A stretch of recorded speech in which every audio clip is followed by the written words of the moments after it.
Richard, thanks for speaking to the Canary. Now, you were here yesterday morning for the UC Global testimonies.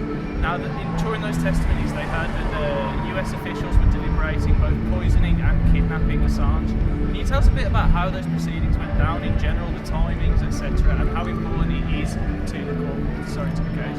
Right, so yesterday we had a plethora of written statements that were submitted into the record by the defense, and among them were those two statements by Witness 1 and Witness 2 respectively, so their identities have been kept anonymous in accordance with the case that's going on in Spain simultaneously. So what really struck me as extraordinary was that the speed at which the statements were read, because what Judge Barretza has been trying to do is hurry up and essentially jam-pack the court with written statements in order to prevent witnesses from actually testifying in person or via video link.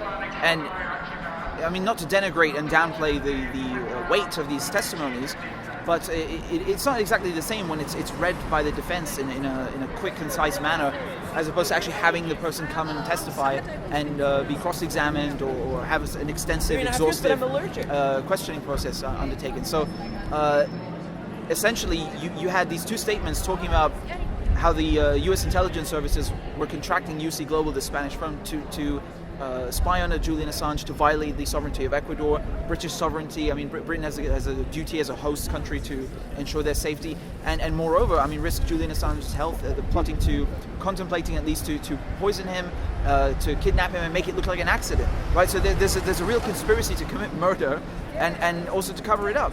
And we have these statements read out as if they're nothing, and the judge glosses over them. Not a word, not a single word from her, and not a single word of protest from the prosecution. So these two explosive testimonies were read out, and then we move on to the next one as if nothing happened, as if we did not just hear in the Old Bailey, in the Central Criminal Court, about a conspiracy, an international conspiracy to murder the defendant. I mean, it's absurd. So that was really mind-boggling to witness that. Yeah, so that alone was obviously absurd, and in any normal court of justice, that would have been enough to throw the trial out altogether. Absolutely. However, what other absurdities have you seen during the time that you've been here? Well, I mean, just the fact that Julian Assange is not American, and he's not in America. I think he's been to America once, and he did not commit a crime there, never mind whatever they're accusing him of. So these trumped-up charges are ridiculous in and of themselves. And moreover, the fact that they keep moving the goalposts. So, 1 second they'll say that, well, if Julian Assange is extradited, he won't be placed under special administrative measures. And then the next they say, well, even if he is, he'll have a chance to appeal it, or it's not that bad. And they're essentially trying to make the court acquiescent and kind of accepting and normalizing this notion that we're going to place a journalist in the same conditions where we place terrorists. And this is extremely concerning, to say the least. And doing the same thing as well with his mental health. I feel that was also very disrespectful. I mean, on the one hand, you have to understand that his legal team need to bring up his mental health so they can argue under Section 91 of the extradition treaty that it's going to be detrimental to his health. That's important. That's a necessary evil, if you will. But what they've been doing is trying to dissect it and having a lawyer question and essentially trying to discredit the top neuroscientists in the country.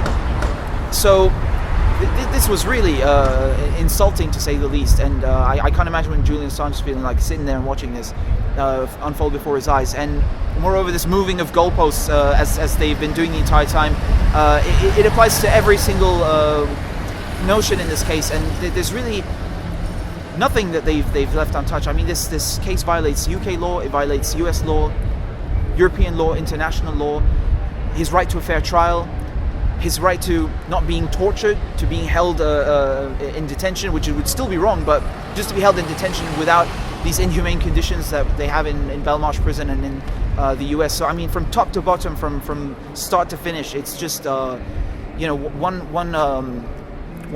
saga after the next, and I can't believe that this just took place in the middle of London in what is supposedly a civilized institution.